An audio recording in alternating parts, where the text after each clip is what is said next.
La ley universal de la locomoción no puede fallar en este momento.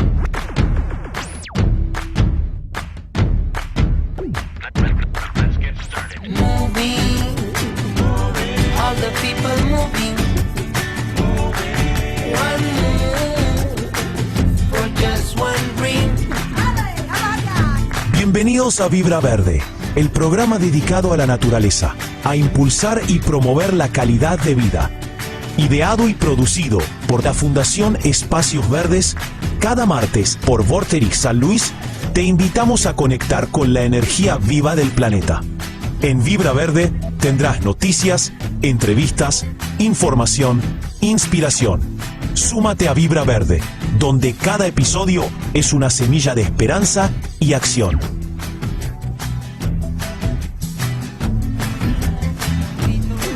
Buenas tardes, hola Facu, buenas tardes, ¿cómo estás? Buenas tardes, Barbie. Bienvenidos a todos, un programa más de Vibra Verde, un programa dedicado a la naturaleza, a la calidad de vida, a la educación ambiental, a la conservación, a la divulgación, ¿no?, de esta educación ambiental. Y hoy un programa especial por varias razones. Una de ellas es que la Fundación Espacios Verdes, la productora de este programa, está cumpliendo años, 9 de septiembre, 34 años de la FEB, así que un saludo enorme para todos los integrantes de la FEB que iré comentando a lo largo del día. Pero bueno, Ana, Mari, Lau, Pamela, Sabi, Lorenzo, bueno, un montón más de chicos colaboradores y el equipo que siempre está apoyando en todo lo que hacemos, en todas las actividades de la FEB. Así que empezamos en realidad el programa de fiesta y bueno, vamos a seguir. Este programa va a ser un poquito diferente a lo que venimos, ¿no?, haciendo todos los martes. Vamos a empezar el primer bloque con una entrevista, la primera entrevista del día, con Juan Carlos López, Orcamán. Vamos a hablar de orcas, obviamente, toda su historia fascinante de orcas. Y después, bueno, obviamente vamos a tener nuestra sección de una de cal y una de arena. Y en el último bloque también vamos a tener otra entrevista con una abogada, Eugenia Cubero, abogada y subsecretaria de Ambiente y Desarrollo Sustentable de la provincia de San Luis. Así que vamos a tener esas entrevistas el día de hoy, también al final del programa. Bueno, vamos a dar paso al primer entrevistado del día. A ver si ya está. Facu, me decís que ya está, ¿no? ¿Me confirmas? Sí, lo tenemos acá. Podríamos hacer una pruebita de sonido antes de que entre al aire. Si te parece, dale, vamos con la pruebita. Ya venimos con la entrevista. Ya arrancamos, ¿eh?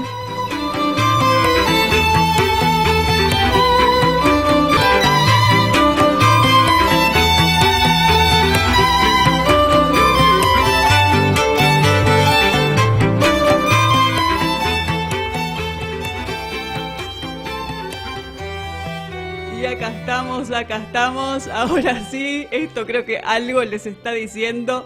A los que me conocen, obviamente, ya les está diciendo algo. Y a los que no, les comento entonces que ahora sí vamos a dar entrada a Juan Carlos López, Orcamán. Ahí lo tenemos. Juan, ¿escuchás bien? ¿Nos ves bien?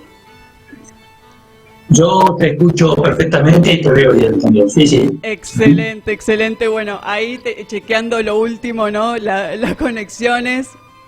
Juan Carlos está en Puerto Madryn, un poquito lejos de acá de Merlo, San Luis, pero bueno, esto de la tecnología hace que podamos llegar a todos los rincones del país. Bueno, JC, ¿no? JC, pionero en investigación de orcas en Argentina, es director del proyecto Orca Patagonia Argentina, buzo profesional, guardafauna de la provincia de Chubut, instructor de kayak, instructor de rescate de cetáceos, da conferencias, charlas, clases, es director de investigación de la expedición Orca Antártida durante el 90-91 y como mostraba antes al empezar la sección de la entrevista, es autor de 2 libros que tengo acá, Orcas, entre el mito y la realidad, y Orca Supremacía en el Mar, entre el mito y la realidad también. JC, bienvenido a Vibra Verde, más que placer tenerte acá con nosotros este día. Bueno, un placer para mí estar otra vez con vos, Barbie. Un placer. Bueno, JC, hay mucho para hablar porque, bueno, JC también tiene una llegada a la cultura, ¿no? Japonesa. También, bueno, hace de todo un poco, pero su historia, apasionante historia, y la que a mí me sorprendió desde chiquita, fue justamente su historia y sus experiencias con las orcas y obviamente toda su investigación, que es también este primer libro. Y bueno, 1000 preguntas, ¿no? Obviamente de tantas que ya te he hecho también, pero bueno, me gustaría empezar, Juan Carlos, preguntándote cómo nació esta pasión tuya también y este amor por las orcas. Bueno, eso nació aquí en Puerto Madryn. Yo era de Buenos Aires, claro está. Vivía en Buenos Aires, vine como buzo a Madryn, hice cargo de una empresa y surge cuando un guardafauna de Punta Norte viene a verme y me dice si yo todavía quería ser guardafauna, lo cual sí quería ser guardafauna siempre, pero bueno, ya estaban ocupados los cargos. Y cuando le dije que sí, me dijo, bueno, yo en media hora renuncio, así que es tu oportunidad de ser guardafauna. Bueno, así se dio, me fui a Punta Norte como guardafauna. 74, de octubre del 74, que lo reemplacé a él y me quedé 13 años en ese lugar. Y bueno, yo no había visto casi en la vida, solamente dibujos, pero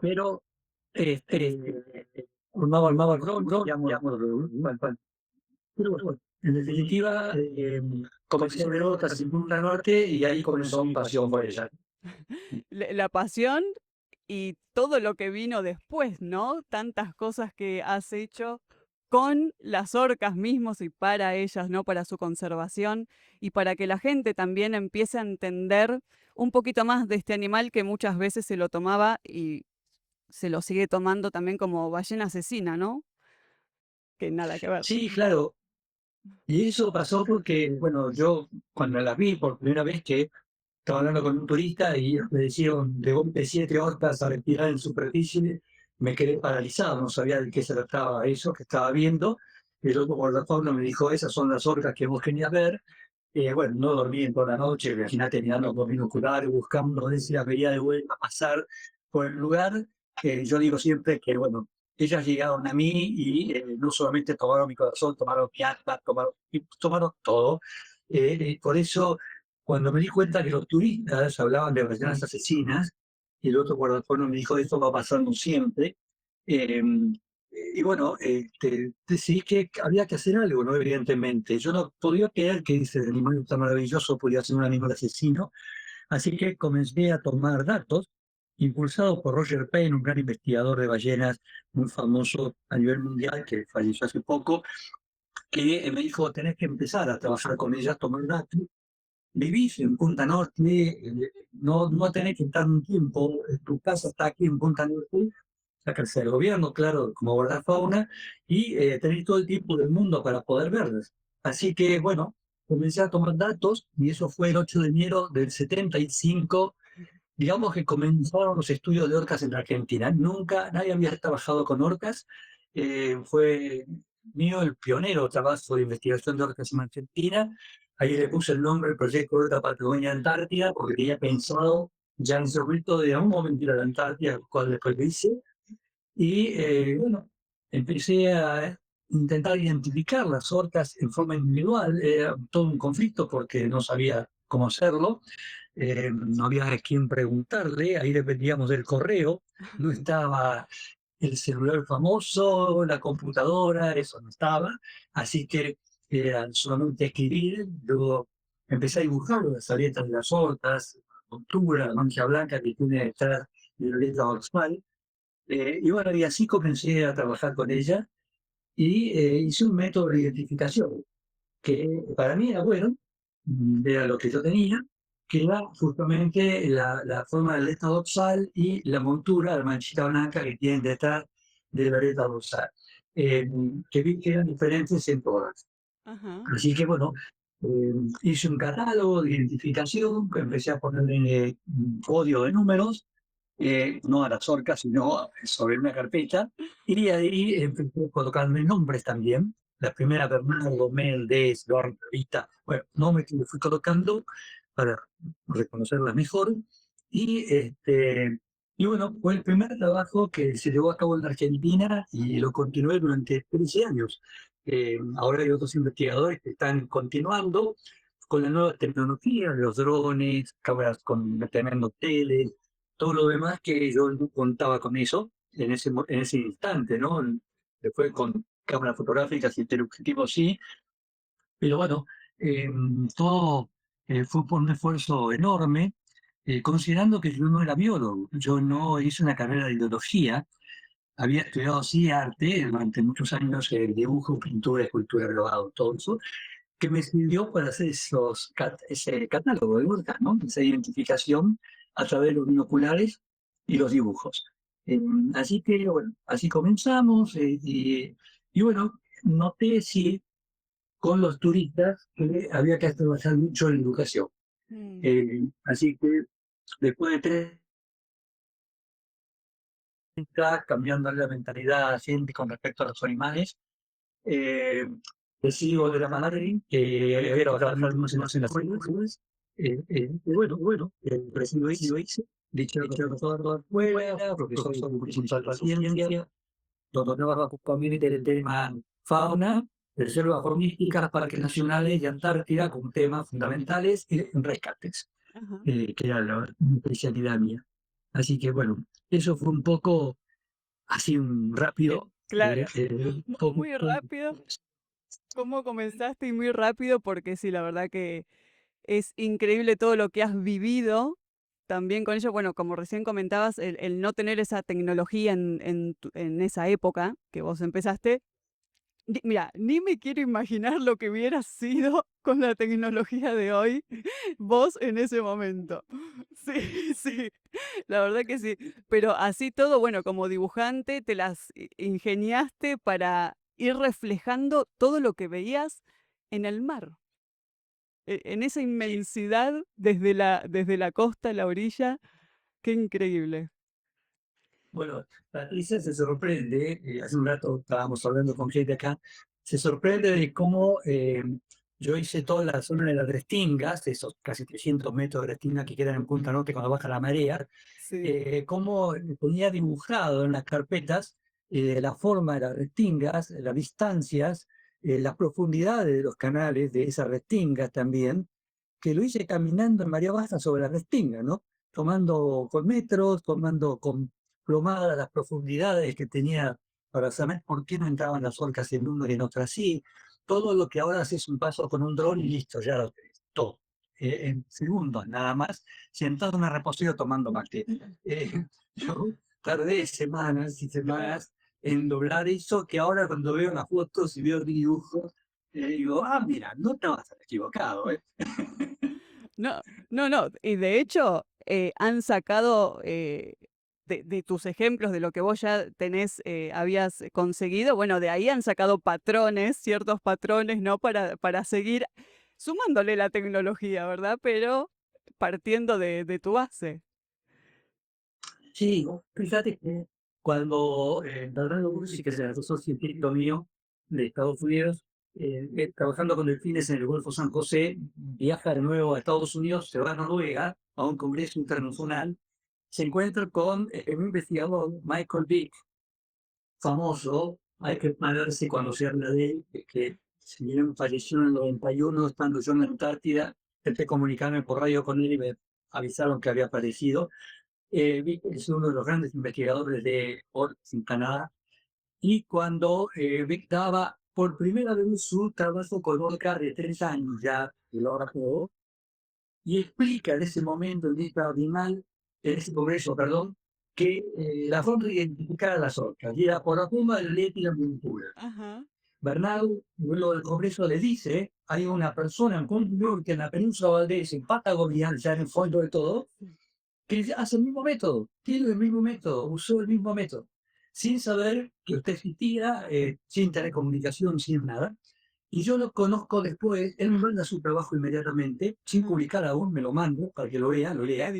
Y en el 91, o en el 79, perdón, me encuentro con él en la Bienal en Seattle y le digo que perdí tantos meses de mi vida intentando inventar un método que ya estaba inventado por él.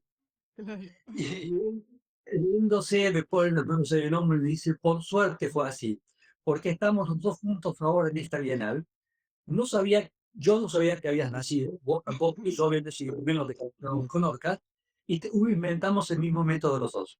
A partir de esta Bienal, es el método que se va a usar a nivel mundial, Wow, como único. wow. Personas siempre usan el mismo método. Es el método.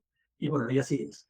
O sea, Y así es, tan sencillo para vos, JC, y así es que yo por dentro estoy diciendo, Dios mío, lo que ha logrado este hombre es fascinante, bueno, para mí y para todo tu clan de orcas, ¿no? Para todos tus seguidores, que somos muchos, muchos, muchos, no solo en Argentina, en varios países también, que fuiste conquistando. También y fuiste ahí sumando ejemplares a tu clan. La verdad que es fascinante. Y a ver, contándole a la gente que nos está escuchando, que por ahí sabe un poco de orcas o ha escuchado algo, pero también cómo es el día a día, ¿no? Porque uno con el libro ya escrito y con lo que vas contando, sí, pasó esto, pero el día a día en un lugar así, ¿no? Tan difícil para vivir por momentos en esa zona. sí, sí, en ese momento no teníamos la ruta que está ahora, que es una ruta que aún cuando llueve mucho queda intransitable, inmediatamente queda intransitable. Nosotros tenemos una huella directamente al llegar a la reserva.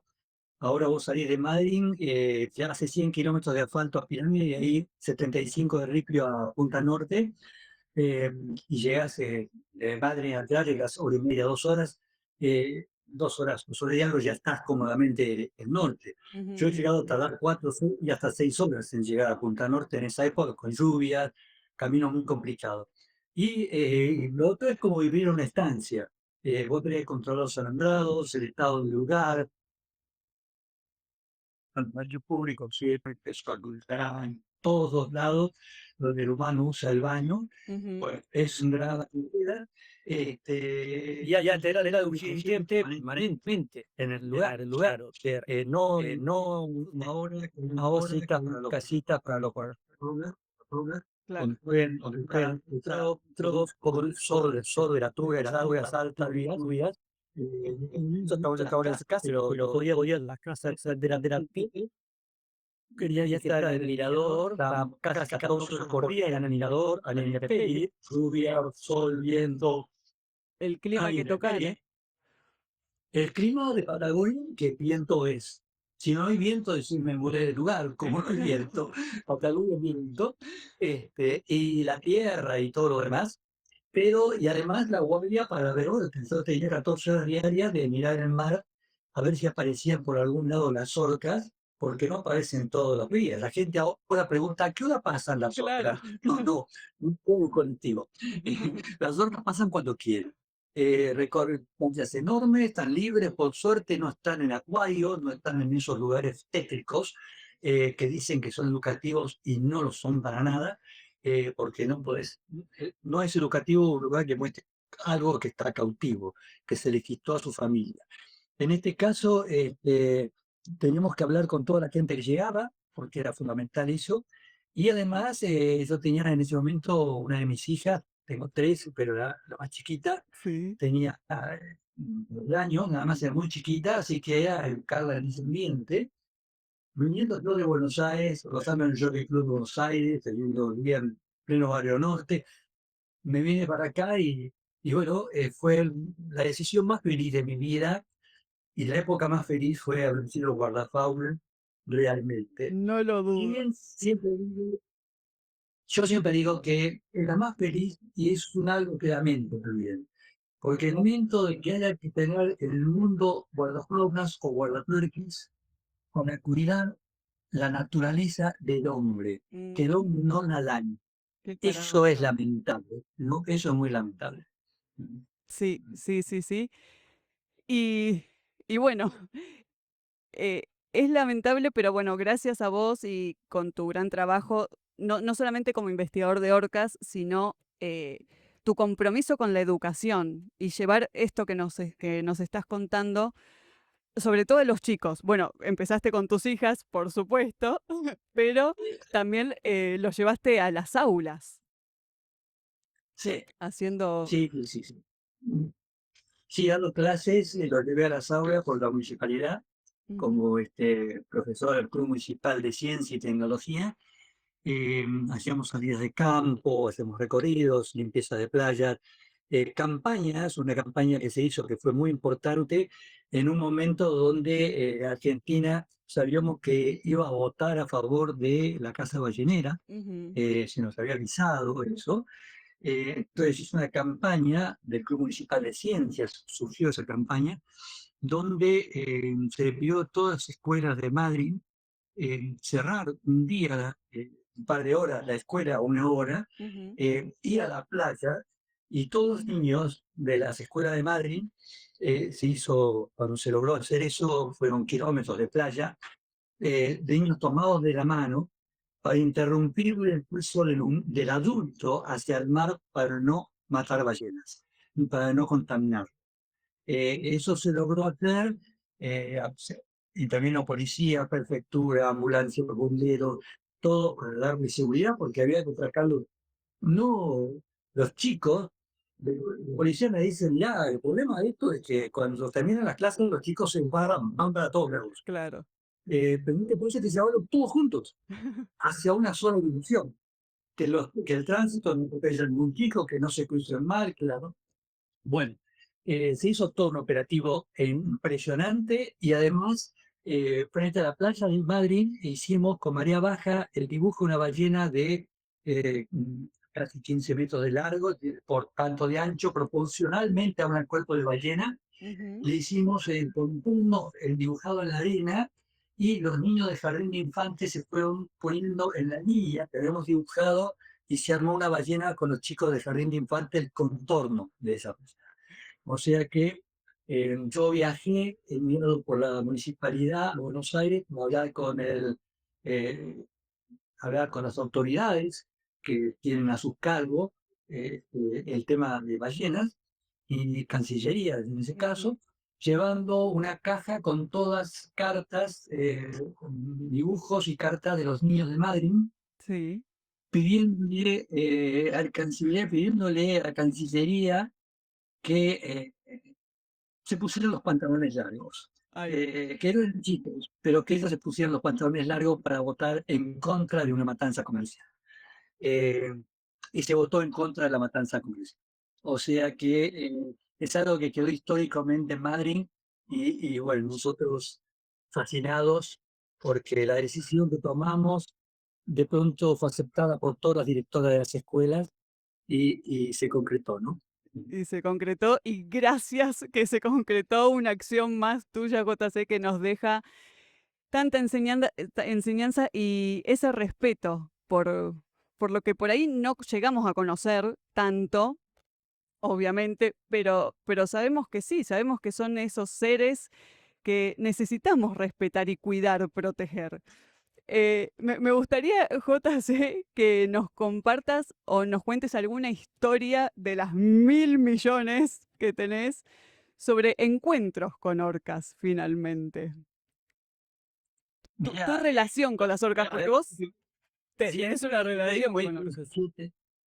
de esas 7 orcas que me sorprendieron totalmente, a pesar, después de eso, eh, fue como de pronto yo recorría las playas varios kilómetros hacia norte y sur de Punta Norte para censar elefantes marinos. Ujú, Eh, Algunos tenían cicatrices importantes que pueden servir para identificarlos posteriormente, ujú, tardan esas cicatrices en desaparecer.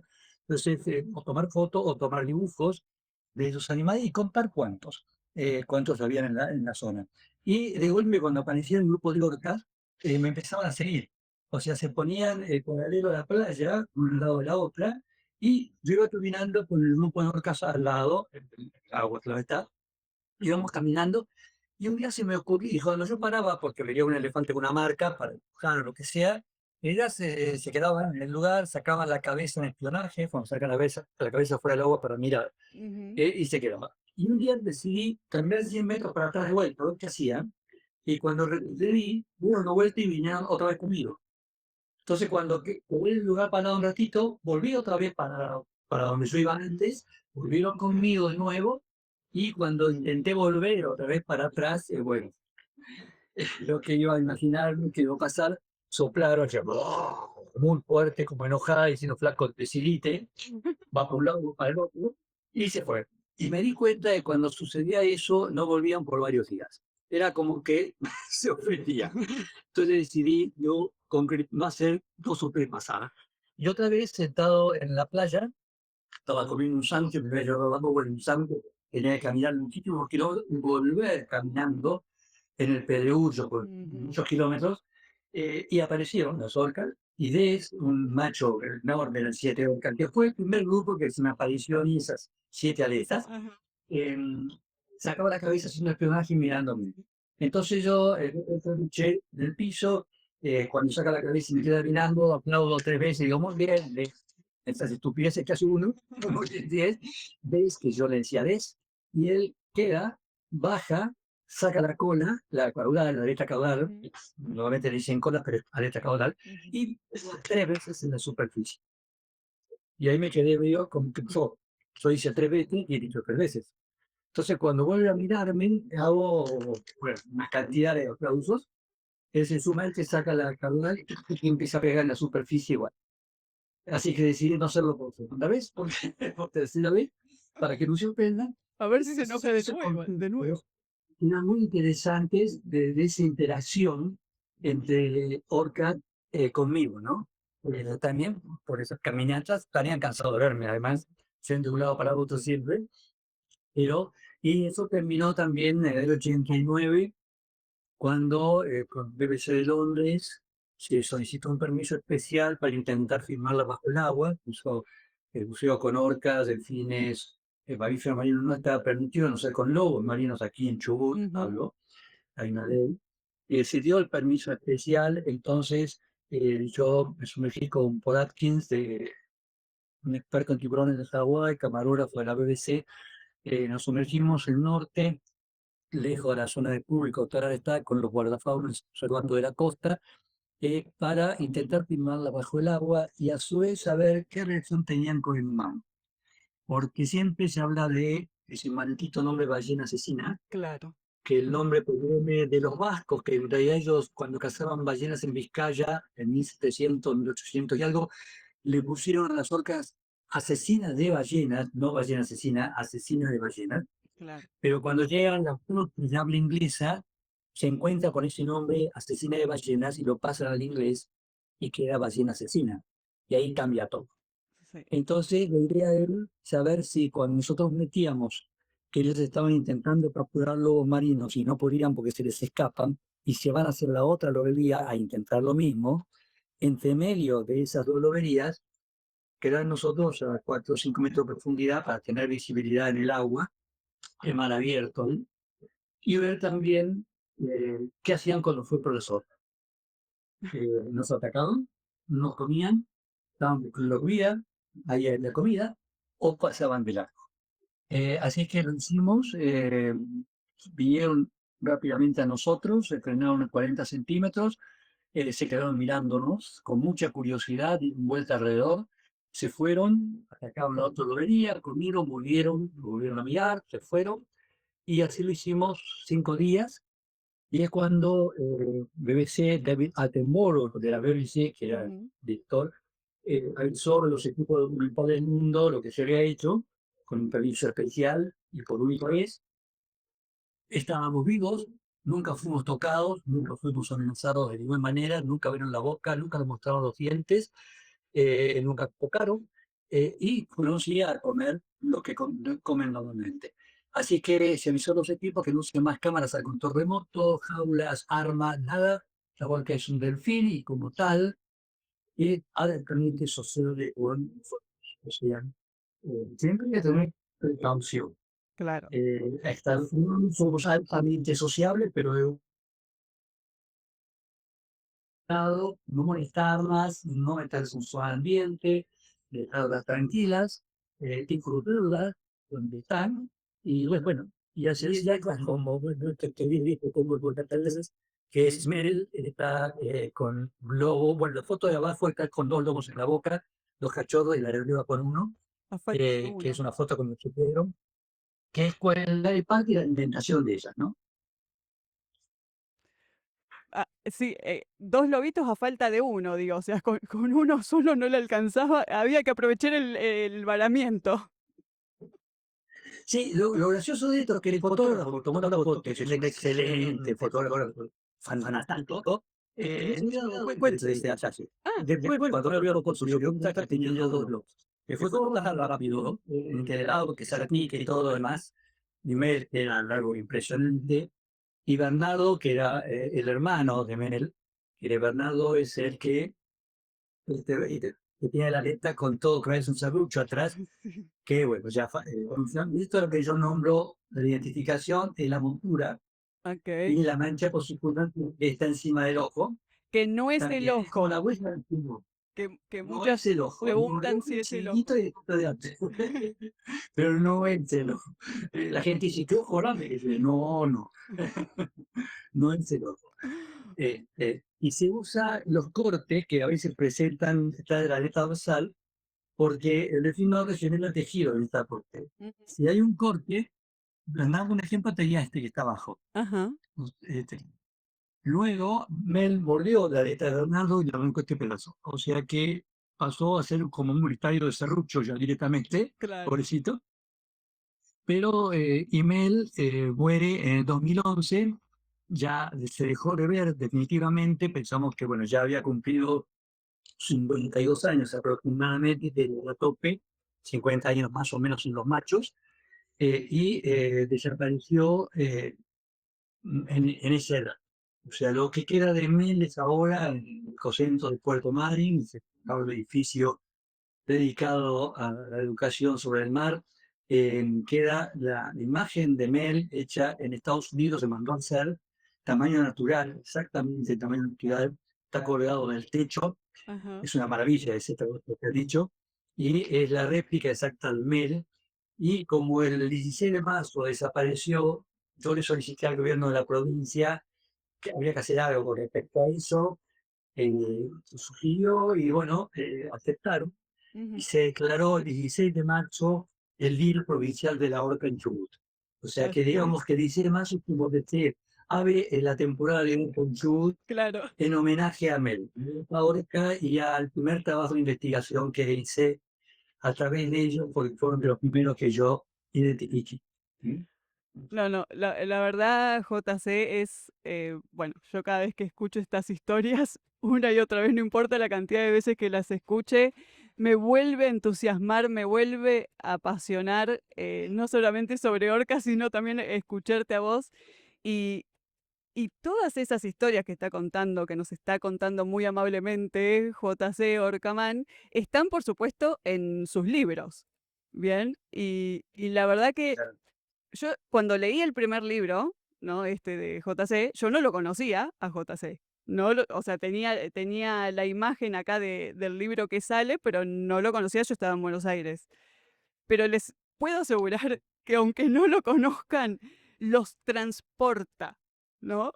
Los transporta hacia el mar, los transporta hacia la orilla, los transporta en cada relato que cuenta acá en el libro. Es como que cerrás los ojos y decís, estoy en el medio del mar, Bernardo me está pasando por abajo de las piernas. O sea, realmente es un lujo leer estos libros. JC, yo no te puedo decir más que eso. Gracias, gracias. Era la intención de escribir, que le llegara a la gente, que la emoción, la gente se emocionara y sintiera un poco que está conmigo caminando en la playa, mirando las orcas, sintiendo el viento, todo eso, y bueno, creo que de alguna manera se fue logrando. Te puedo asegurar, Fue una película, para mí escribir libros. O sea, lo sé, y te puedo asegurar que has pasado tus expectativas, eso desde ya. En el primero y en el segundo, o sea, en este segundo libro, ya conociéndolo, porque a JC yo lo conocí en 2009 cuando fui a Puerto Madryn a vivir por unos años y desde ese año ya me soporta él y su familia, un amor, toda la familia, la verdad que JC les agradezco enormemente, me abrieron sus puertas. Bueno, es mi maestro, mi maestro, mi padrino orcólogo que me ha ayudado mucho en todo mi camino también en este sentido con orcas y demás, pero realmente, nada, esto iba a decir que después de conocerlo, ya leer de nuevo este otro libro, o sea, me reía el doble, me emocionaba el doble, lloraba el doble porque la verdad es lo que provoca, es lo que provoca. Así que les recomiendo y nada, hermosa lectura para cualquier época del año. y vos sabés que muchos de los que lo han leído no se dan cuenta que en la solapa donde está la foto que es mía, Sí. en los anteojos, está el reflejo de Meryl. Ajá. Se ve el camino. Y en la ficha que yo llevo en la mano, la ficha que está acá, es la primera ficha que yo hice de Meryl. La- Esta ficha la hice en 75, que es el inicio de los Travelhall 3, se tomó esa foto simbólicamente para esa actividad. Y todo a mano alzada, como decías, dibujando lo que estabas viendo. No, no, Sí, no. claro, sí, sí. Qué, qué impresionante, JC, y qué legado ya estás dejando, porque la verdad, como te decía, somos muchos. Cuando comentaba bueno, en redes que te íbamos a tener en el programa por primera vez, muchos compañeros y de tus seguidores bueno, me fueron escribiendo bueno, que mucha suerte, que qué bueno que va a estar en el programa y tal, así que espero que estén ahí también disfrutando una vez más, disfrutándote de esto que nos contás y nos compartís. Bueno, cualquier duda que tengan, se pueden comunicar conmigo, así que están con Sí, igual, obviamente, me gustaría invitarte nuevamente para algún otro día, ¿no? También porque, como decíamos, hay muchos años, empezó en el 75 y hasta el día de hoy sigue trabajando, sigue haciendo y cumpliendo su rol de investigador, de educador, ¿no? De divulgador de esta hermosa y fascinante estilo de vida, ¿no? Del mar, que todo lo que presenta el mar. También, bueno, es fanático de los tiburones, ha tenido también experiencia con tiburones. Para mí es así, la representación de la orca en los humanos. Es JC, así que te agradezco muchísimo. Para el libro le pueden escribir, bueno, lo encuentran en Instagram, ponen Orcaman en cualquier en Instagram, Facebook, Juan Carlos López Orcaman, y ahí lo tienen en el Instagram para pedir, poder solicitar el libro. También en Educación FEB nos pueden escribir a la FEB también y lo podemos poner en contacto. Ahí está el Instagram de JC, lo pueden encontrar, escribir por ahí. Si tienen más preguntas, eso sí les puedo asegurar, es muy generoso y muy humilde con toda la información y todo lo que le preguntás, te cuenta todo. Así que eso también es lo que, bueno, me hizo admirarte tanto, tu humildad y generosidad tremenda. Y es la posibilidad que tengo para decirlo. la sorpresa de los delfines acá cerca de Madryn, estuvieron comiendo delfines también, que eso es natural. La gente dice, ay, vamos, es natural. Claro. Nosotros comemos carne, pollo, lo que sea. Este, este año hemos tenido una población de ballenas como nunca. la población de este año fueron censados 2.100 y pico de ballenas, Sí. casi 1.000 ballenas más que el año pasado. O sea, es mucho, demasiado. Realmente es importante porque nos encanta saber que la población aumenta en su número. Exacto. Y bueno, las orcas han estado también, han comido 2 ballenatos ya, que es parte de la alimentación de ellos, que son controles naturales que tiene la naturaleza. Cada animal se encarga de comer a otro, y así se mantiene un equilibrio. Que únicamente cuando dicen, pero no se rompe el equilibrio, no, el equilibrio se rompe cuando nosotros ponemos un pie en el agua. Y en el mar, que es de ellos, nada más. No pedimos permiso a estos animales para entrar a su mundo, nos creemos dueños de ese mundo y lo estamos contaminando completamente y terminamos comiendo animales contaminados que sacamos del mundo de ellos. Exacto. No es solamente eso, no es solamente por los animales, sino por uno mismo, que es lo que se está metiendo al cuerpo, ¿no? Al organismo. O sea, no lo pienses por los animales, pensalo por uno mismo. Sí, exactamente, por uno mismo. Y bueno, lo interesante es que llega cada año más gente a ver orcas. Punta Norte, Caleta Valdivia, los lugares más claves de ver orcas. Y han tenido orcas, las embarcaciones que estaban viendo ballenas, han aparecido orcas y han andado cerca porque son curiosas. Este, pero realmente vemos que yo ahora cuando voy a Punta Norte con Patricia, me dedico más a mirar a la gente, Ajá. porque pero llora de la emoción, no llora, ay, porque va a comer el lobito, no. Claro. Aparecen las fiestas de orcas y ya están totalmente atraídos por él y horas día, que no son en todo. Claro. Así que van, ya, vuelven esas horas, y así sucesivamente durante la semana para intentar ver las almas. Y eso es bueno, porque tienen otros sentimientos hacia las orcas. Antes decían, ¿por qué no le disparan con armas de fuego para ahuyentarlas? Ahora lloran de la alegría de verlo. Y eso hay un cambio importante. Sí, y la verdad que sí, JC, me encantaría seguir preguntándote, repreguntando cosas, porque tenés, como dije al principio, tiene 1000 historias, no solamente en Argentina, sino también ha compartido con muchos investigadores del exterior, bueno, es asesor también, y siempre lo consultan. La invitación queda abierta, JC, para un nuevo encuentro. Así que te agradezco enormemente, de verdad. Tengo esta posibilidad para hacerlo, así que a vos, a Patria, a Daya, a Vero, a Jessica, a toda tu familia, la verdad que les agradezco mucho por toda su generosidad siempre.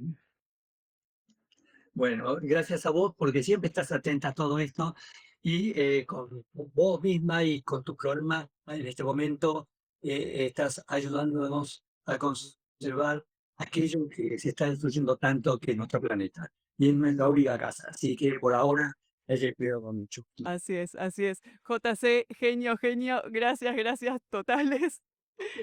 Nos vemos pronto y saludos para Puerto Madryn. Gracias. Y las orcas, Gracias a todos obvio. los que tuvieron mi abrazo orca o mi beso orca. Abrazo y beso, orca, como siempre. Gracias.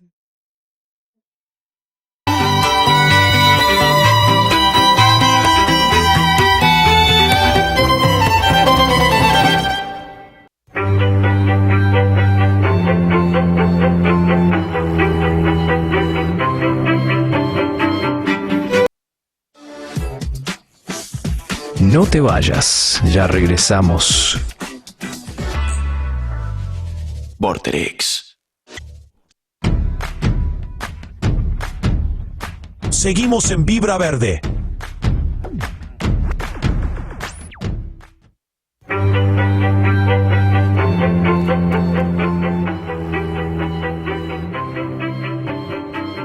Ciudad de Córdoba, Argentina, del 20 al 22 de octubre 2025, la Junta Coordinadora de Asociaciones Nacionales y Provinciales de la Enseñanza Privada de la República Argentina, CORDIEP, llevará a cabo su encuentro número 23 federal en el Hotel quinto centenario en la capital de la provincia de Córdoba. CORDIEP, comprometida con la libertad de enseñanza y la calidad educativa para los estudiantes desde 1988, se enorgullece de presentar este evento bajo el lema Escuela en Movimiento. A lo largo de 3 jornadas contaremos con destacados oradores nacionales e internacionales, talleres y mesas de intercambio que abordarán temáticas de vanguardia de la agenda educativa: educación integral, transformación educativa, neuroeducación, marketing educativo, liderazgo y toma de decisiones, convivencia y crianza, el tiempo y el bienestar en la escuela, el lenguaje del movimiento, los futuros de la educación, inteligencia artificial, responsabilidad civil en las escuelas y mucho más. El encuentro contará con la presencia de ministros, directores provinciales, supervisores educativos y otros funcionarios de todo el país. Además, una feria exposición donde se presentarán recursos educativos innovadores, incluyendo tecnologías, libros, materiales pedagógicos y propuestas institucionales.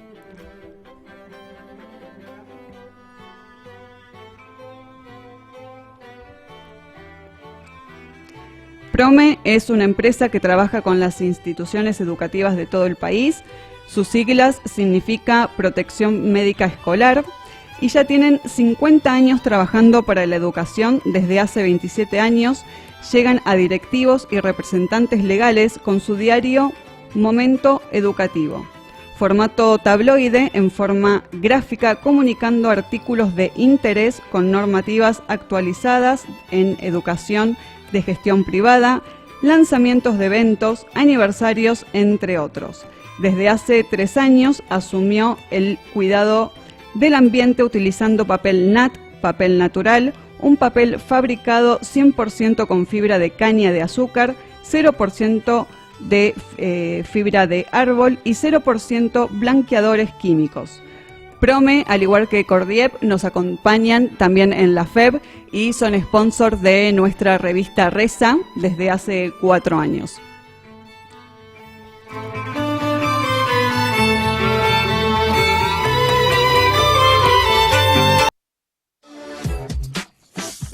No te vayas, ya regresamos. Vorterix. Seguimos en Vibra Verde.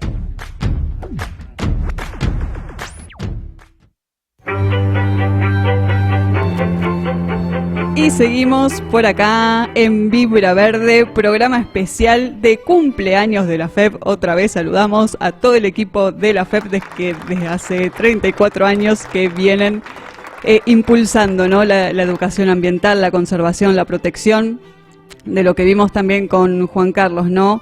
El conocer para conservar, pero también el entender que es necesario proteger y cuidar a todo el ambiente para, en definitiva, también cuidarnos a nosotros mismos. Arrancamos, Facu, ahora, ¿te parece la sección una de cal, una de arena? Vamos. Para ver el resumen de noticias que tenemos el día de hoy. Y empezamos con la primera noticia sobre las ciudades contaminantes o las mayor, ¿cuál es la mayor, no?, ciudad contaminante del mundo. A ver qué nos prepara esta noticia. Nos cuenta que en el panorama global, la ONU advierte que la contaminación de aire es el mayor riesgo ambiental para la salud humana, causa 6.5 millones de muertes prematuras al año y podría aumentar un 50% para 2050 si no se toman medidas, especialmente considerando el impacto del cambio climático sobre incendios y condiciones extremas. Según el informe anual de ICAIR, la ciudad con peor calidad de aire en 2004 fue Birmingham, en India, con niveles de partículas PM2.5, o sea, el material particulado 2.5, que es 25 veces por encima del límite recomendado por la OMS. En el ranking, Asia concentra 9 de las 10 ciudades más contaminadas. En el extremo opuesto, en Mayagüez, en Puerto Rico, fue el área metropolitana con aire más limpio del mundo. En general, Oceanía y varios países del Caribe cumplen con los valores seguros que marca la OMS. En la región latinoamericana enfrenta contaminación principalmente por deforestación, incendios, emisiones vehiculares e industrias extractivas. Ecuador y Brasil fueron los países donde más aumentó la polución. México y Bahamas lograron reducciones significativas en sus niveles de contaminación. Solo 7 países cumplieron con la norma PM2.5 según la OMS, que fueron Australia, Bahamas, Barbados, Estonia, Granada, Islandia y Nueva Zelanda. Contaminación del aire, ¿no? Salud. Salud. Es nuestra salud, nuestra propia salud la que está en juego. Entonces, hay que mantener estos cuidados. El consumo, volvemos al origen de esta contaminación, ¿no? Lo que veníamos hablando acá, la deforestación, los incendios, la quema de combustibles, de cualquier sea, en autos. Por eso también la responsabilidad de hacerle el mantenimiento a nuestros vehículos para que produzca menos polución posible. Entonces ahí, claro, para América Latina el reto es frenar esa deforestación, ¿no? Y apostar a energías limpias, justamente para mejorar el transporte público, para garantizar, ¿no? este aire más sano para todos, no para un grupito solo, para todos, para vos, para mí, para Facu, para todos. Vamos ahora sí a pasar a la siguiente. La primera de arena en el día de hoy. Una encuesta revela firme apoyo público al objetivo de reservar el 30% de tierra y mar para la naturaleza. Esta encuesta internacional se busca realizado en 8 países de 5 continentes. Se encuestó a 12.000 personas, entre ellos Argentina, Brasil, India, España y Estados Unidos, y mostró que en promedio el 82% de las personas apoyan la iniciativa. Los niveles más altos se registraron en Brasil, un 90%, y Argentina, un 87.9%, mientras que en Suecia el 66.3% y Estados Unidos 71.2%. La adhesión fue algo menor, aunque igualmente mayoritaria. Hoy, sin embargo, la realidad está lejos de esa meta. Solo el 17.6% de la tierra y escuchen esto, 8.6% de los mares cuentan con protección efectiva. Hoy igual todos, después de escuchar la entrevista con JC, vamos todos a dar nuestro voto también para la protección del mar.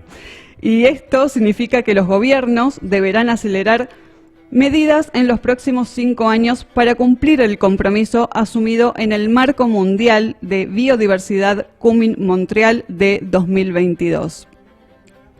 Los obstáculos, dice, no son menores. Ampliar áreas protegidas suele implicar limitar actividades económicas, frenar la extracción de recursos o incluso reubicar esencialmente en asentamientos humanos. Aún así, el estudio demuestra que la opinión pública no es un freno, sino un respaldo.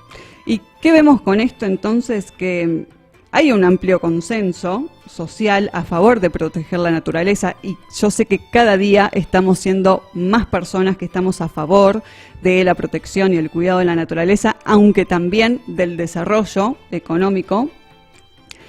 Pero en realidad acá el desafío está en que ese apoyo se transforme también en voluntad política con financiamiento y planes concretos, ¿no? Que no quede solamente en el sí quiero apoyar o sí quiero hacer las cosas bien, sino que se planteen estructuras y planes para llevarlo a cabo.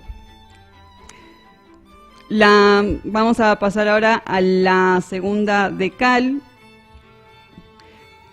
donde en Necochea, un vecino de Necochea me hizo llegar esta noticia, esta información, en donde se están movilizando vecinos de Necochea y Quequén para proteger el río Quequén Grande, su biodiversidad y el entorno que tantas personas disfrutan.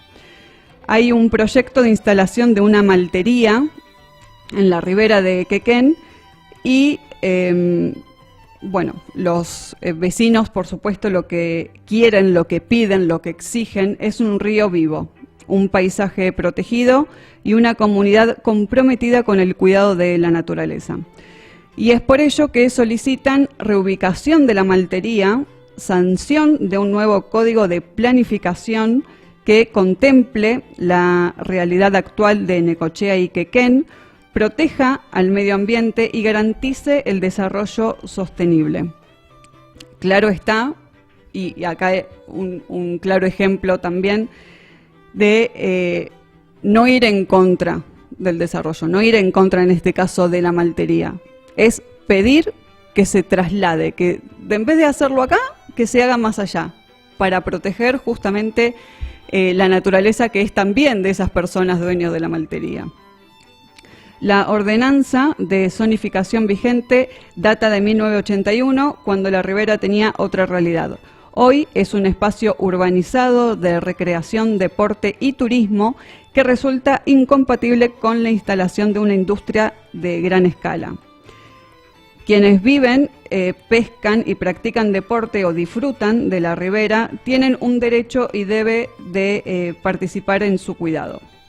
Hay una ley provincial, la 11.723/96, y la solicitud, este pedido termina en que el río es un todo y de todos, justamente. Así que ahí, después en la grabación, cuando pongamos el programa en nuestro canal de YouTube de la Fundación Espacios Verdes, voy a dejar todos los links también para que puedan sumarse a la petición de Quequén, de los chicos de Quequén. Pasamos ahora sí a otra noticia, la segunda noticia de Arena, que también vamos a citar a Pamela Ciolla, periodista ambiental, que nos colabora en la producción de lo que es el programa Vibra Verde, también en las noticias que les compartimos a ustedes. Y esta noticia habla sobre la resistencia de los cartoneros porteños, feos, sucios y malos, dice. En la ciudad de Buenos Aires, más de 6.500 cartoneros y cartoneras organizadas en cooperativas recuperan cada día unos 3.450 toneladas de materiales reciclables, lo que equivale al peso de 47 aviones comerciales. Su tarea, muchas veces estigmatizada y perseguida, es clave para reducir los residuos urbanos y combatir el cambio climático. Con apoyo de la Universidad Nacional de San Martín y la Fundación Avina, lograron medir la huella de carbono evitada gracias a su trabajo. El dato es contundente: por cada tonelada de carbono que emiten, evitan la generación de 37 toneladas que de otro modo irían a parar a rellenos o incineradoras.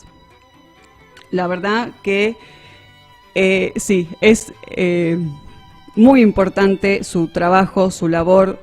Conozco este tipo de personas y además de el trabajo arduo, no importa el clima, lluvia, viento, frío, lo que sea, tienen ese compromiso y esa responsabilidad. Hay muchos que me dicen, no, Barbie, pero yo siento que es mi responsabilidad hacer lo que hago, ¿no? Ir y trabajar, ¿no?, en lo que es el reciclado de todos los materiales que se van desechando muchas veces en cantidades que, bueno, estamos viendo algunas fotos, ¿no?, algunas imágenes también del artículo. La cantidad, no, es impresionante también la cantidad de desechos que uno ni se imagina por ahí, porque toma en consideración lo que uno usa y por ahí es poco, pero de verdad ver estas imágenes llama la atención. Así que un agradecimiento a todos estos trabajadores del reciclado en a lo largo y ancho del país hay de estas cooperativas, así que gracias por su gran trabajo. Pasamos ahora a otra noticia de Cal. Acá nos vamos, esto está pasando en México, en donde el Royal Caribbean expande la oferta en el Caribe mientras enfrenta críticas en México. El Royal Caribbean es eso, ahí estamos viendo un crucero inmenso. Yo no sé si no es una ciudad, ya es un país entero en el agua, ¿o no, Facu? ¿Alguna vez te subiste a alguno? Tremendo, no tuve la oportunidad, pero se ve enorme. Es enorme, la verdad que bastante imponente. Y lo que dicen que, bueno, el Royal Caribbean está reforzando su oferta en el Caribe, dirigida al público latinoamericano. La naviera lanzará itinerarios desde Colón, Panamá y Cartagena, Colombia, hacia las islas Aruba, Bonaire y Curazao, con paquetes adaptados al mercado regional que incluyen gastronomía local y bebidas dentro del precio, algo poco habitual en este tipo de cruceros. El objetivo es atraer a viajeros que no cuentan con visa estadounidenses en un contexto en que los trámites para ingresar a Estados Unidos podrían encarecerse. Pero, mientras se celebra su expansión, la compañía enfrenta fuertes críticas en México con activistas y comunidades locales que se oponen a su proyecto en Majahual, Quintana Roo, donde planean construir un parque acuático y ampliar la infraestructura de cruceros. Denuncian que la obra amenaza manglares, arrecifes y especies protegidas como tortugas y manatíes, además de restringir el acceso público a playas y al mar. Una petición ciudadana ya reunió más de 200.000 firmas para frenar la iniciativa. El Royal Caribbean asegura que todavía no ha comenzado obras, que presentará una manifestación de impacto ambiental y que incluirá medidas de sostenibilidad como plantas de tratamiento de agua, uso de energía renovable y conservación de manglares. También prometió abrir mesas de diálogo con la comunidad local.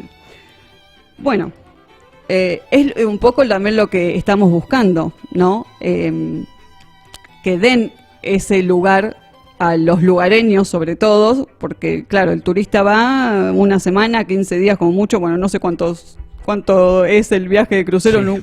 ¿Cuánto? No tengo ni idea, a veces son meses. Ah, ok, meses adentro del mar en una ciudad donde, wow, no se me ocurre y nunca me subiría a un crucero, pero darle la posibilidad, ¿no? A los lugareños, a las ciudades, al que vive día a día en esa naturaleza también, para destruirla lo menos posible, porque es inevitable y semejante estructura, no la del barco, sino la del parque acuático que quieren hacer, la verdad que va a demandar un impacto negativo interesante. Lo único que se tomen medidas, precauciones y esos controles, ¿no? que pedimos también que se hagan. Y nos queda, Facu, creo, la última, ¿no? La última noticia. Sí.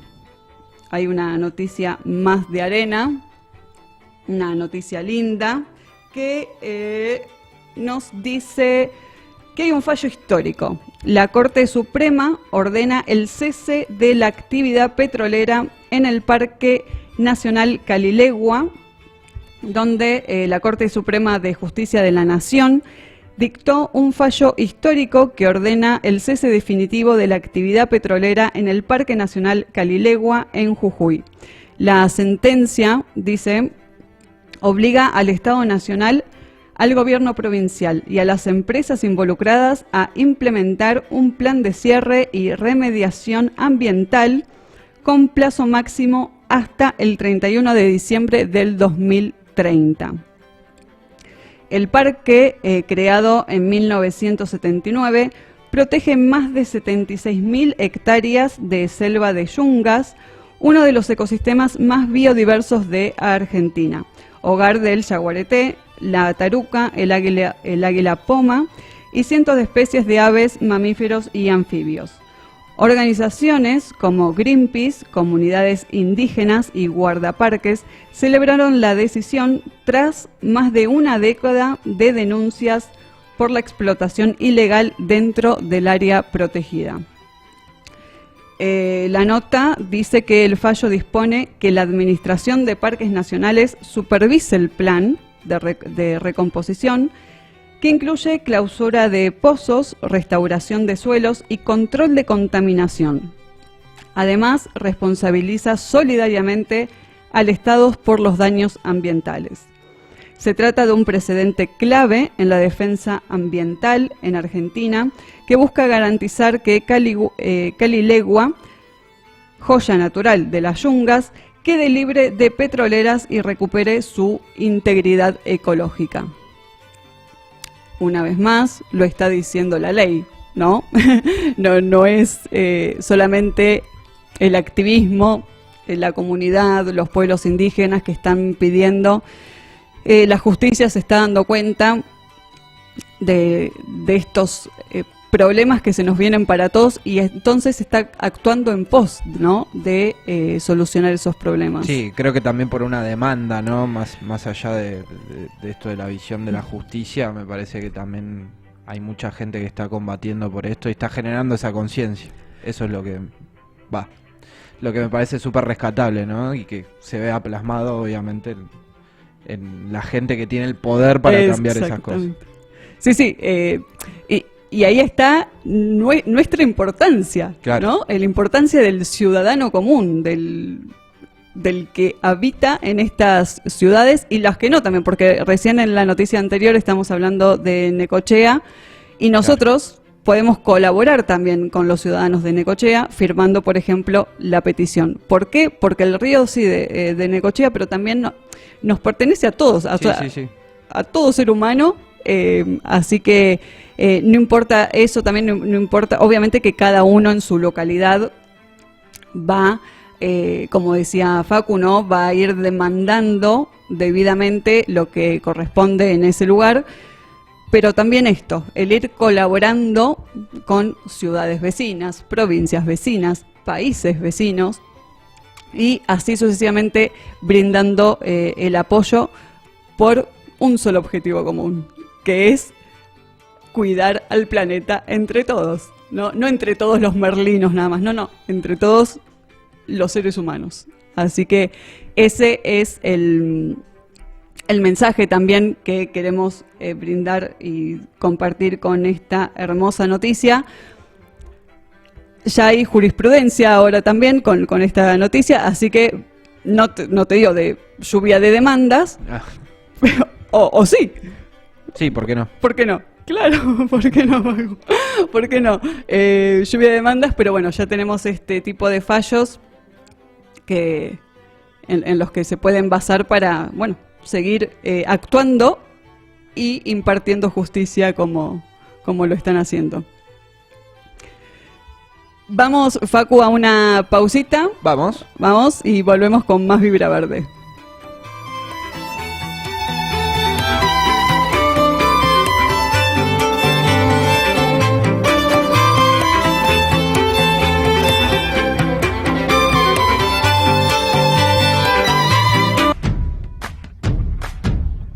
Seguimos en Vibra Verde.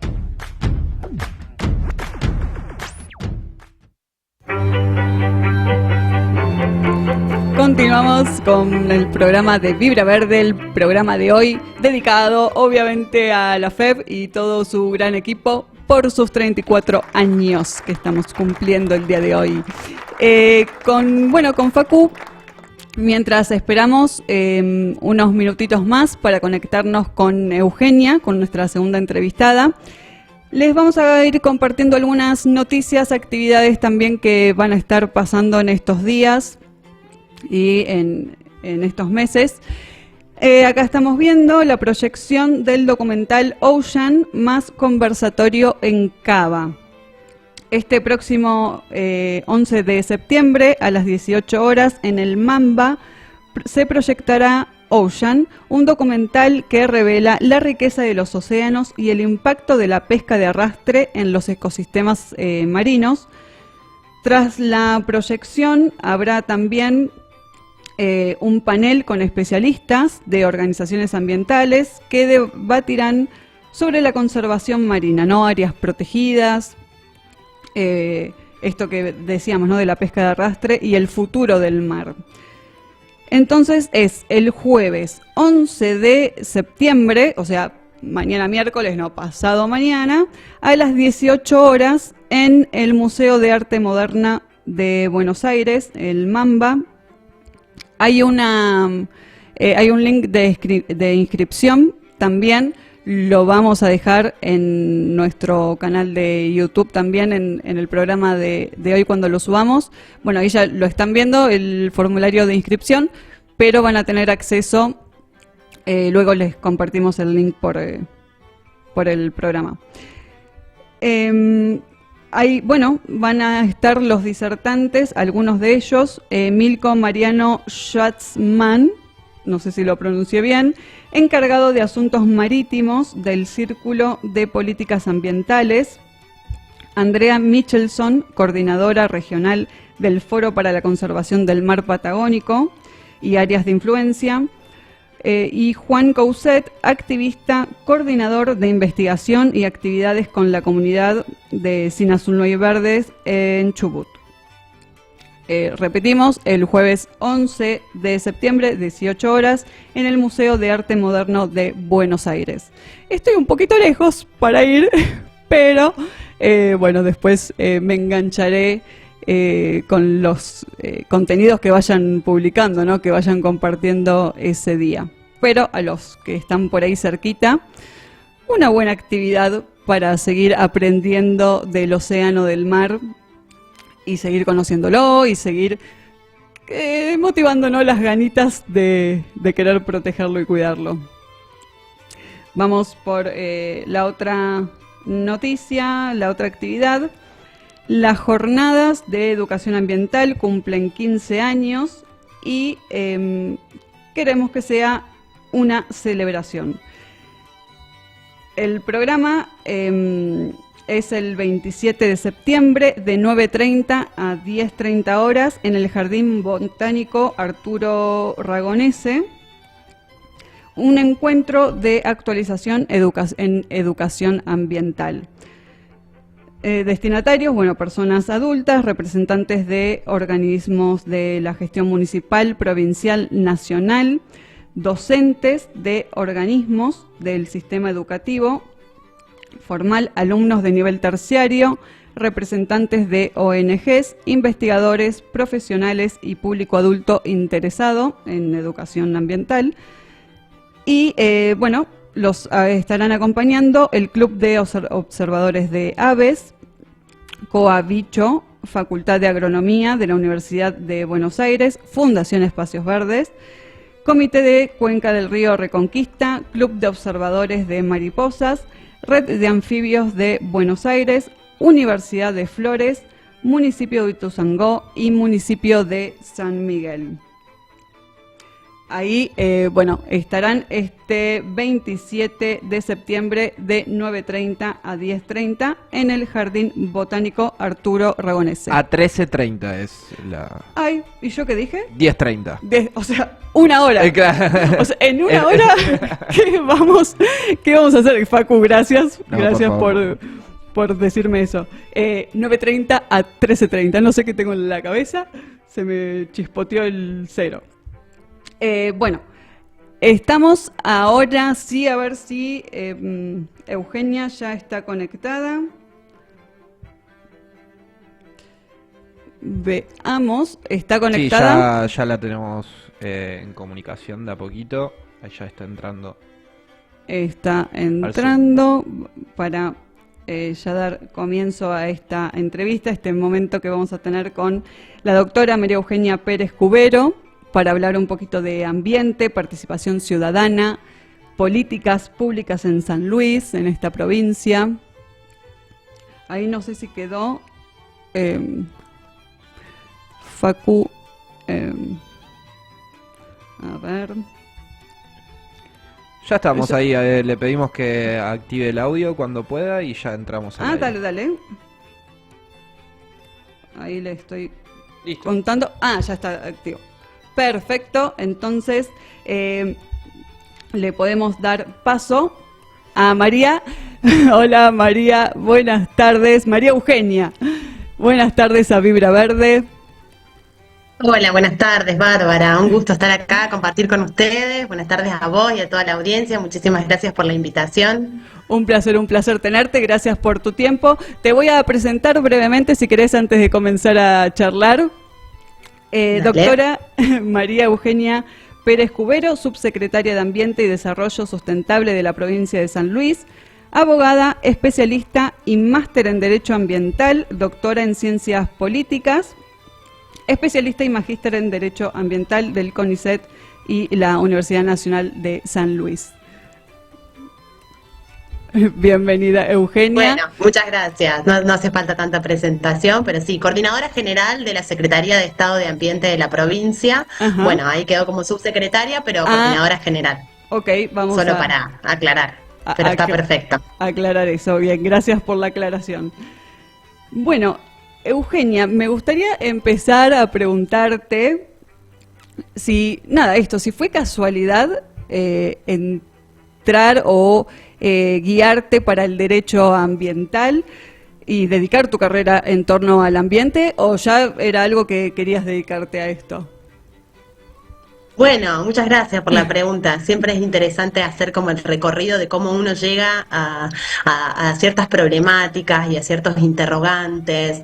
Y la verdad es que, bueno, en principio yo empiezo a estudiar abogacía y me voy a la Universidad Nacional de Córdoba, me voy a vivir a Córdoba, estudio abogacía allí, y sí, siendo estudiante de abogacía, empiezo a involucrarme con ciertos temas ambientales, voy a un primer congreso internacional de cambio climático, y la verdad es que ahí surge como mi preocupación por los temas ambientales.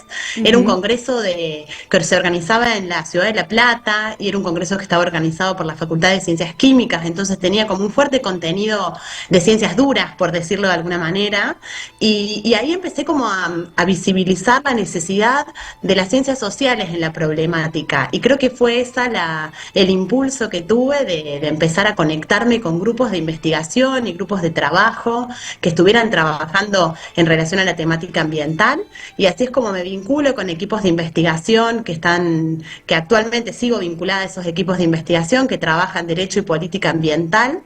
Y bueno, me involucré siendo como estudiante de abogacía. Okay. Y ahí ya un poco marcó como mi continuidad, porque después sí me continué profundizando en mi especialidad, maestría, doctorado, y bueno, y hasta postdoctorado en esa línea, digamos, realmente de entender la necesidad del derecho ambiental como un instrumento fundamental para esos cambios estructurales que se necesitan dentro de las políticas ambientales.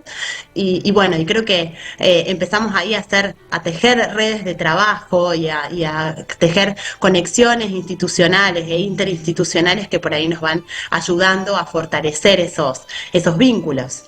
Claro, totalmente. Bueno, un placer ese hermoso recorrido que hiciste. Y en una temática que hoy en día, bueno, ya hace unos años, ¿no?, que viene el tema del derecho ambiental, o como hablábamos también en una de las noticias, esto de generar, o sea, hacer estas demandas y que alguien tome cartas en el asunto. ¿Qué desafíos encontrás o encontraste en su momento, y qué desafíos encontrás ahora el llevar esto del derecho a lo que se necesita hacer dentro, ¿no?, de la política pública? Bueno, la verdad es que si pensamos los desafíos que tiene el derecho ambiental, en principio como que me lleva la pregunta a pensar los desafíos que el derecho ambiental tiene en la propia estructura jurídica del derecho.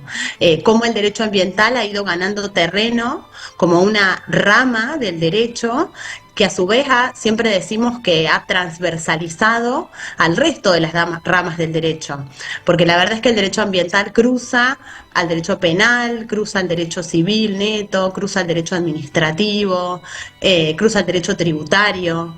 Y entonces como que, bueno, el derecho ambiental fue como ganando ese terreno en la propia disputa jurídica, hablando primero en ese espacio que necesitaba conquistar Claro. dentro de las otras ramas del derecho, quizás ramas más tradicionales del derecho, y cómo en realidad todas las ramas del derecho más tradicionales empezaron a dar respuesta a los problemas ambientales y a los problemas que planteaba el derecho ambiental, en términos de entender que estamos buscando resolver un problema complejo, un problema colectivo, un problema social, abordar problemáticas sociales. Creo que el gran desafío del derecho ambiental fue posicionar un problema, siempre decimos como con unos anteojos nuevos, pero un problema que viene hace muchísimos años. Claro. Entonces es como que es ponernos los anteojos del derecho ambiental para con esas gafas ver el problema, pero el problema viene hace más tiempo. Siempre tuvimos ese vínculo con el ambiente, siempre la humanidad tuvo que vincularse en términos de humanidad con el ambiente que lo rodea. Lo que sí ha ido cambiando, por supuesto, es cómo hemos construido ese vínculo. Claro. En algunos momentos, si miramos hacia atrás y vemos como nuestras civilizaciones anteriores, fue más amigable, fue un ser humano que entendió que era parte de un sistema y no que era dueño de ese sistema. Claro. Y bueno, y el derecho ahí tuvo mucho que ver, porque la verdad es que el derecho también formó parte de esa construcción de la humanidad como dueña del ambiente.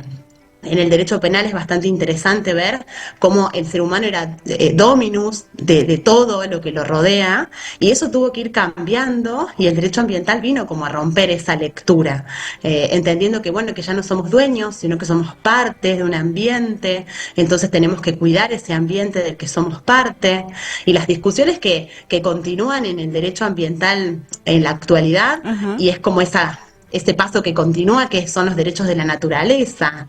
Entonces decir, bueno, cuidamos al ambiente porque nos sirve como un bien para el desarrollo de la humanidad, o en realidad la naturaleza tiene derechos propios per se, al margen de que para nosotros como humanidad tenga una utilidad. Y ese es el paso siguiente que da el derecho ambiental, ¿no? Como los derechos de la naturaleza, es yo lo veo como un paso superador incluso. Claro. Sí, no, absolutamente. Y creo que vos por ahí tendrás tu visión más entrado en el ambiente, pero vemos eso, vemos que cada vez estamos queriendo como unirnos, ¿no?, a la naturaleza, no, como decías vos, de ser dominante y de usarlo a nuestro favor, a nuestro goce y demás, sino también comprender definitivamente que somos parte y que si a la otra parte le va bien, a mí también me va bien, ¿no? Eso creo que también, bueno, ustedes desde su ámbito lo están transmitiendo y trabajando para que eso se logre.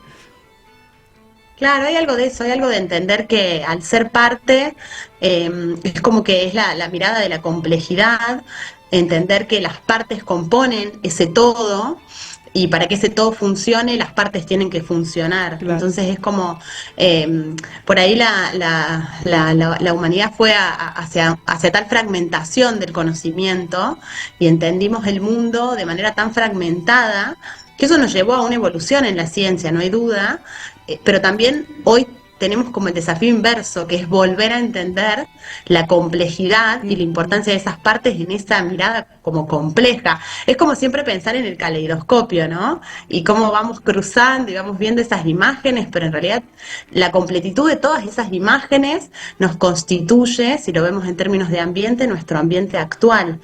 Entonces, la verdad es que ese desafío creo que nos tiene que interpelar en relación a qué hacemos en nuestra vida cotidiana, y ahí lo podemos ver en términos de los diferentes roles que nos toca ocupar. Bueno, qué Claro. hacemos como ciudadanos, cómo incidimos en las políticas como ciudadanos, cómo incidimos en las políticas en tanto productores o en tanto empresarios. Entonces, desde los distintos aspectos que a uno le toquen ocupar, tiene que estar abordando esta problemática, y la verdad es que la mirada ambiental ha podido calar firme o calar fuerte también en ese sector privado y en ese sector empresarial, al margen de que por supuesto ha tenido que introducirse en el sector público. Claro. Y todo el sector público ha tenido que dar respuestas a las problemáticas.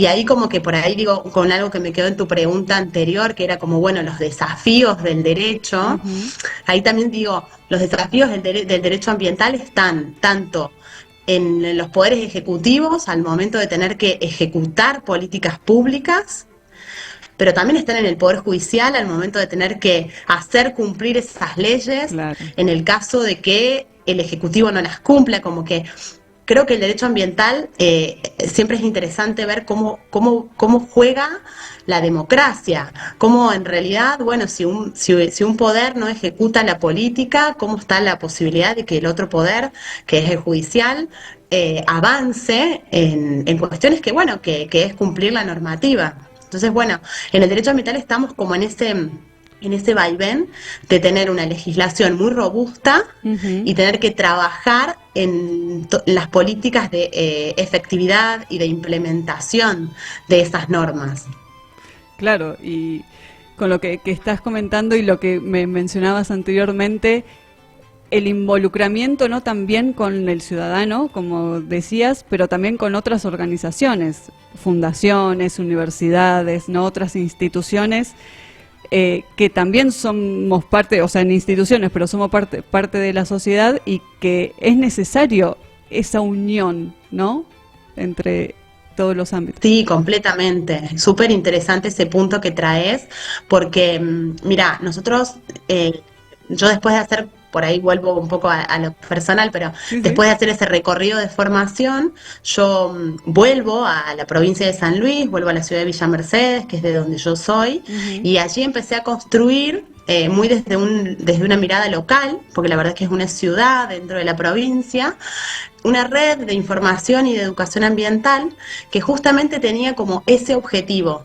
vincular personas a instituciones, a efectos de cómo constituir enlaces representativos de la sociedad civil en pos de un objetivo común. Y ahí era eso, era vincular el Instituto de Formación Docente con la universidad, con el proyecto de extensión universitaria, con la ONG, y muy desde lo local, Claro. pero entendiendo que tenemos la posibilidad de incidir en la escala nacional y en la escala internacional. Y la verdad es que fue a partir de esa red de educación y de información ambiental que pudimos en su momento participar de lo que fue toda la negociación del acuerdo regional que se conoció como Acuerdo de Escazú, que fomentó el acceso a la información pública, la participación ciudadana y el acceso a la justicia.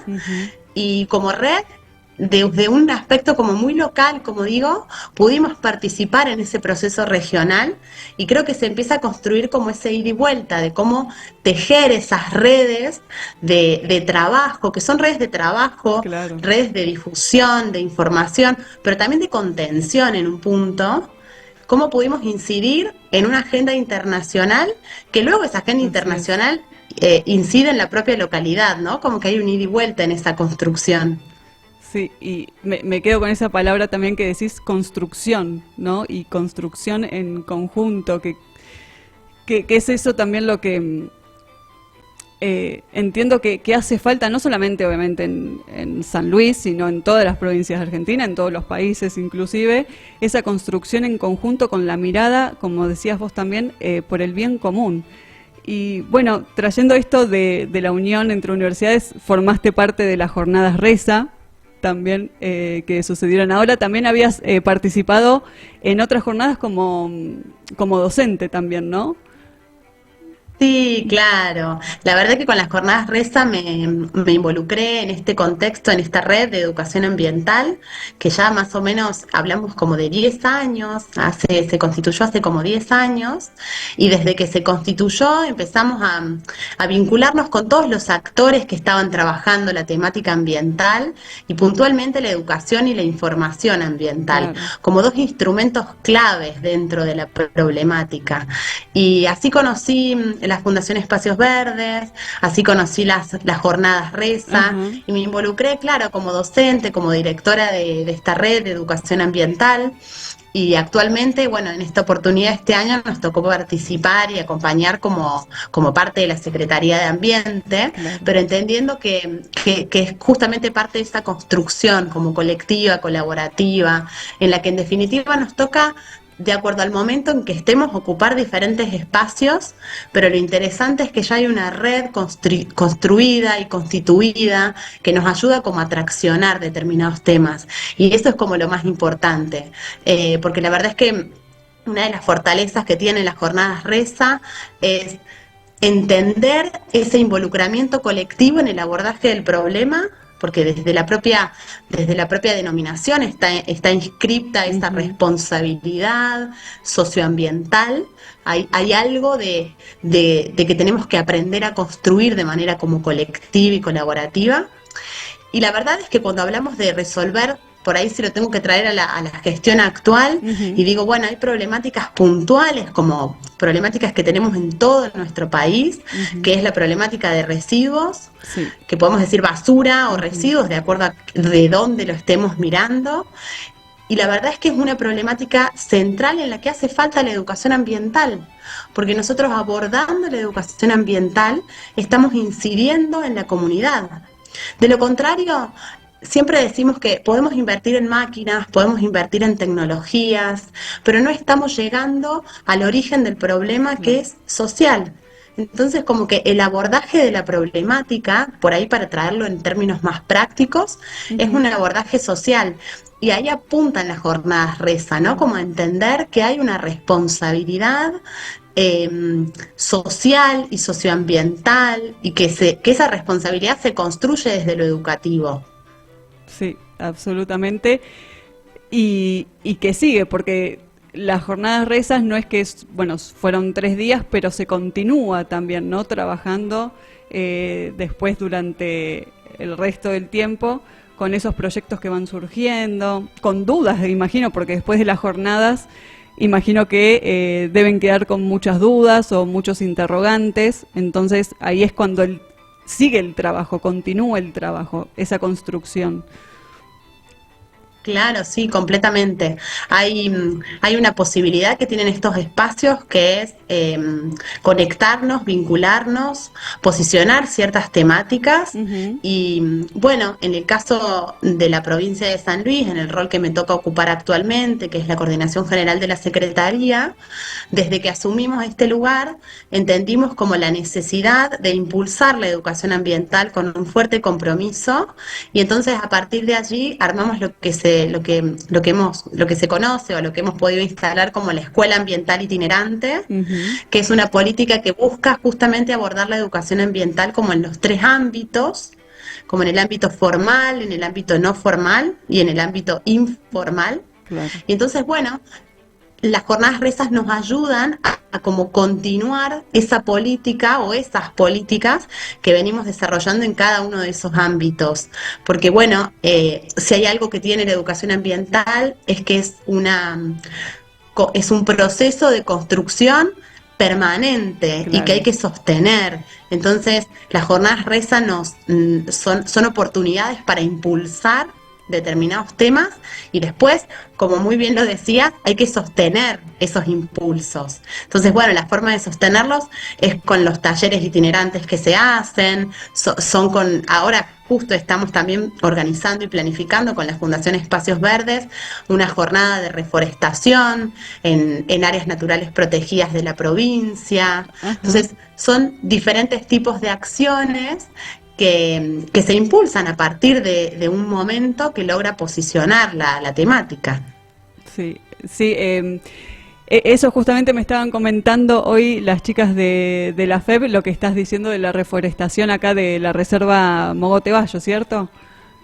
De esa Exacto, sí. Claro. Exacto. Ahí donde algo que estamos ahí. Se van a ir uniendo colegios, universidades, ¿no?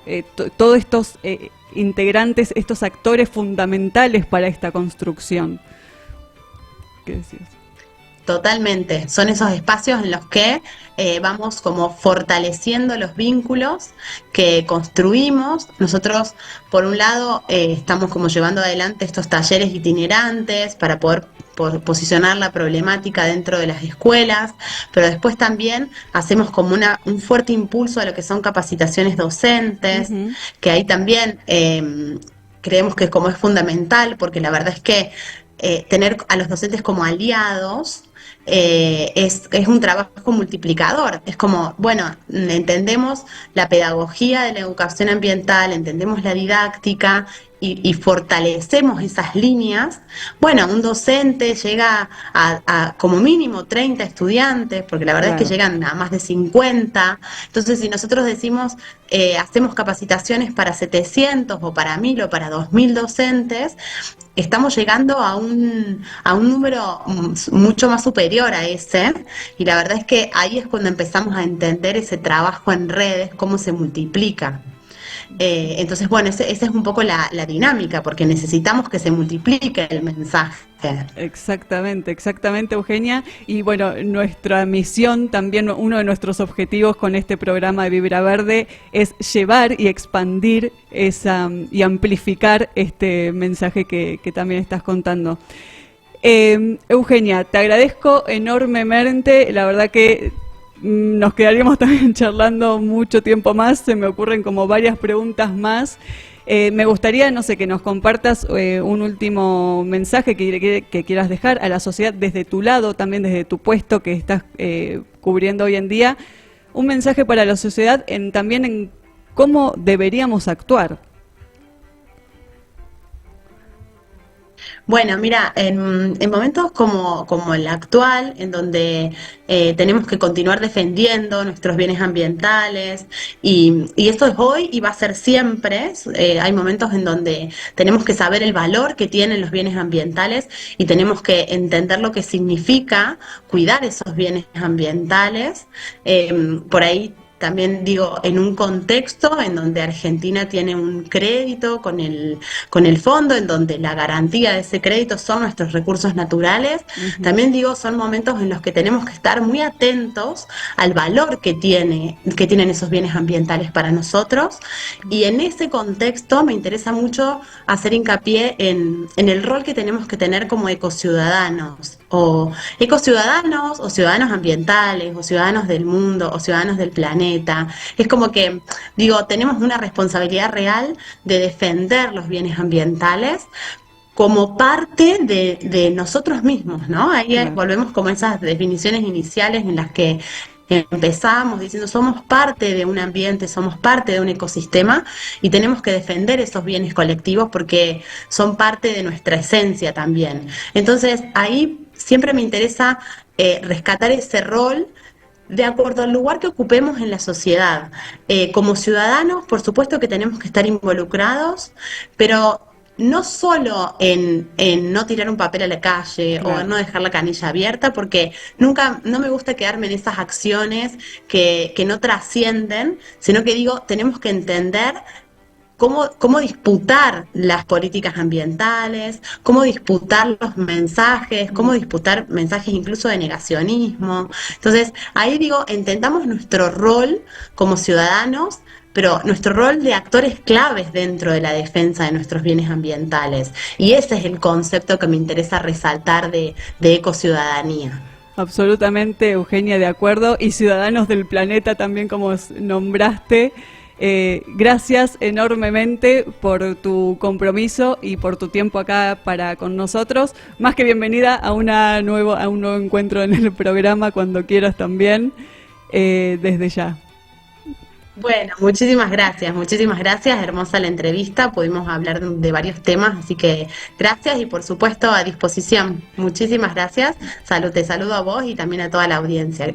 Felicitaciones por el programa, porque la verdad es que al planeta lo cuidamos entre todos y definitivamente es así. Gracias. Hasta luego. Bueno, hermosa entrevista también y temas que dan para hablar por un largo rato más también. Pero bueno, nos estamos despidiendo del programa, los espero nuevamente el martes que viene a las 4 de la tarde. Facu, gracias por la operación, oyentes y los que nos vieron en vivo, después va a quedar también grabado en nuestro canal de YouTube, Fundación Espacios Verdes. Hasta el martes que viene, chau chau.